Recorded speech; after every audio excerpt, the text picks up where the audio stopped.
Morning, everybody. Welcome to another episode of the Monday Coffee Conversation. Got mine with me this morning. I went the gas station route. I just got back home, but hope you've got yours with you, so let's get into it. I want to tell on myself a little bit here this morning. For part of 2018, the ending part of 2019, and for a large part of 2020, I was going to the gym anywhere from 4 to 6 days a week. Occasionally 7, occasionally 3, but the average was between 4 to 6 days a week. And I felt good. I was probably the strongest I'd ever been in my life. And at the age of 43, compared to back when I used to lift and stuff when I was in high school, I guess that's a good thing. I would go through some tough times of some injuries and things because of the age, but I really enjoyed it, and it was just a part of my routine, of my daily thing. You know, it was like, I got to eat today, got to work today, got to go to the gym today, and it was something I really enjoyed, and it had all kinds of benefits, not just physically, but mentally as well, because working out, you know, it's a stress reliever, as they say, and it's just very helpful to you. But about November of last year, 2020, I messed my arm up a little bit, and I went to the doctor, and she told me I had golfer's elbow and tennis elbow, and I said, well, I don't play neither one of those sports, but that's what she said I had, and it was hurting pretty bad, so she told me that I needed to take some time off. Well, I took that time off that she recommended, and I never got back up and went again. And then as the year turned over into a new year, of course, like everyone else, all right, New Year's here, I'm getting back into it, going to start lifting again, go back to the gym. And then that turned into the new year. It turned into, well, next Monday I'll start. And about 8 or 9 Mondays went by with me saying that every week. I'd tell people I was talking to, yeah, I'm going to start back next Monday. And then that Monday would come, and I wouldn't go anywhere, but I'm going to start back next Monday. And then that Monday would come, and I wouldn't be there. But now next Monday, yeah, you see where I'm getting at. But for the last couple of weeks, I finally taught myself into getting up and going back to the gym. And there's been some pain involved when you take time off and you start back fresh again like that. Your soreness is all over, brand new again. Little places like here where you don't use in normal activity or even working outside or something, they get really, really sore. The back of my arms and stuff for the last couple of days has been pretty rough. But I can already tell in 2 weeks' time that even after that time off, my strength is coming back. Now, I'm still a lot weaker than what I was, but my strength is coming back slowly. And it'll take a little while longer, but you lose strength quicker than you can gain it. But once you do start back, it comes back pretty quick in a relative fashion compared to how it took you to get to that point to begin with. So the soreness is about to work itself out, the strength is coming back, and I'm about to get in the normal routine again. Now, while I was off and wasn't going and kept saying Monday, Monday, Monday, a lot of negative things happened. Like I said, lost the strength that I gained. I put on like a lot of weight over this past winter because we've had not a rough winter, but not a pleasant winter either.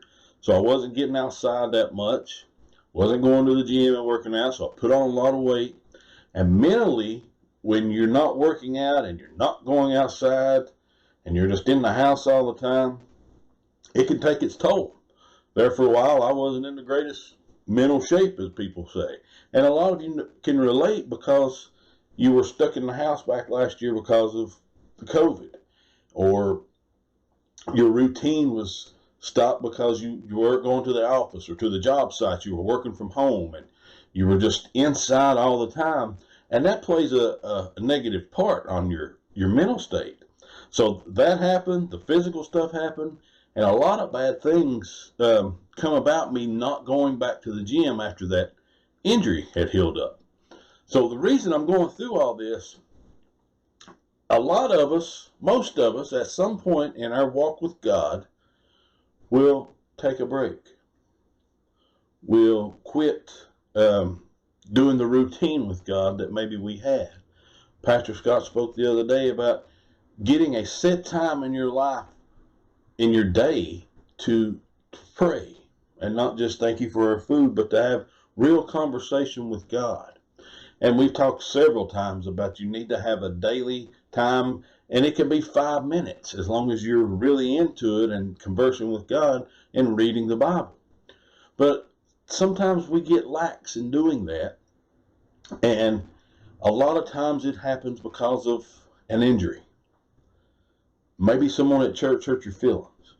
Maybe someone at church ticked you off. But that's an injury that someone at church or something that happened at your church may have caused you to back off of your routine a little bit. It wasn't that you was mad at God, but if we're not going to church, everything else can slack off as well. And even if it wasn't because of an injury, maybe an illness kept you from going into your regular routine. Not your own illness, but the pandemic. Maybe your church was canceled for a few months. Now, we've been blessed. We were able to continue services during our shutdown times virtually like we are with this.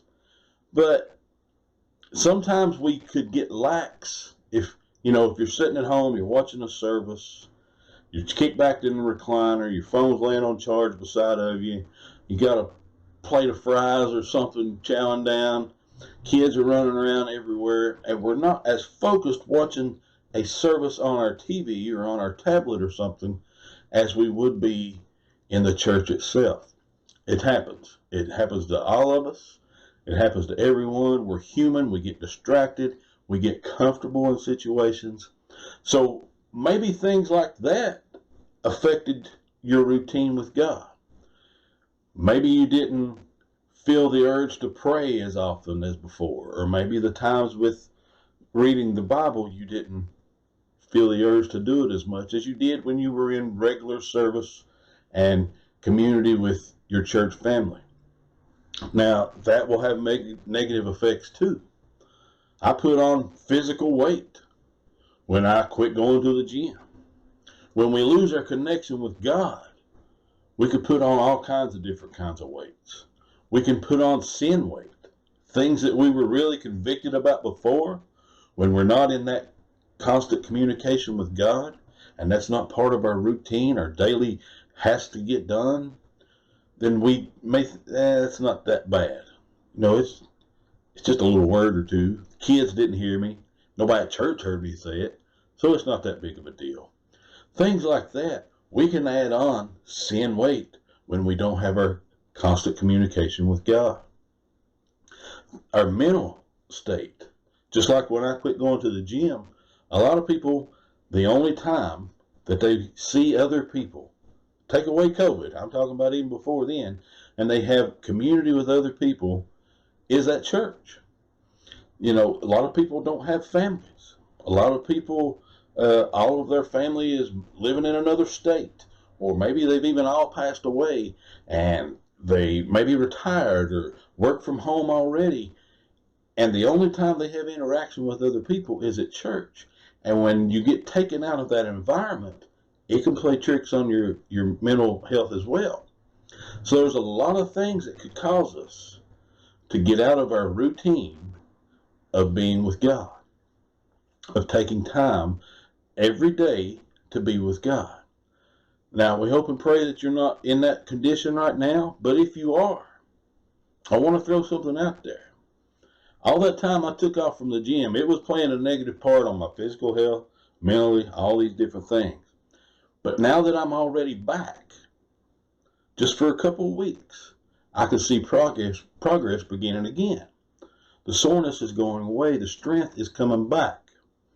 Now, when we get back in that communion with God that we may have slipped out of, there may be some soreness. There may be some pain for a while. Because, one, we may have to force ourselves to do it because we don't have that pull like we did before. We don't have that joy of doing it. And two, we may realize that we're farther away from God than what we thought, and that can be a big pain. But as we continue to go, that pain will subside. As we continue to spend that time with Him, our strength from a spiritual standpoint will continue to come back, will continue to grow and flourish, and it won't take as long to get to the point of where you were as it did originally, just like from the physical strength side. Now, some of you may think, you're right, I'm in this spot, and it's not the first time I've been here. And, I kind of feel like God's getting tired of me doing this. And He probably don't even want me to start back again. Well, He's probably not happy He's never happy that we get away from Him, because He loves us. And He knows that being in tune with Him is the best way for us to live the life that He has intended for us. But it don't mean He's mad at you. And it don't mean He don't want you to come back. And it don't mean that He's went anywhere. See, when I quit going to the gym, Marcus and Amelia didn't shut it down. The gym stayed open. So when I finally got back to the point where I was going to go back and start back into my lifting again, the gym was there. Well, just because you may have drifted a little bit away from God, He's not went anywhere. He's still right there. He's not got the door locked where you can't enter. He's not got the windows and drapes shut where you can't see Him and converse with Him. He's still right there. And in case you may still have doubts about whether that's true or not, I want to share a couple of scriptures with you. They're real short, but they're very powerful. And I want to start off with Deuteronomy 3:8. And it says, He is the one who goes before you. He will be with you. He will not leave you nor forsake you. And that is Deuteronomy 3:8. Excuse me, Deuteronomy 31:8. I read that wrong. It happens sometimes. And I want to share with you now a very good one, very powerful one, especially if you have doubts that God even wants you to come back. It's from Zechariah 1:3. And it says, Return to me, says the Lord of hosts, and I will return to you. Did you hear that? He didn't say return to me, and then I'll make a decision of whether or not I want you to be back.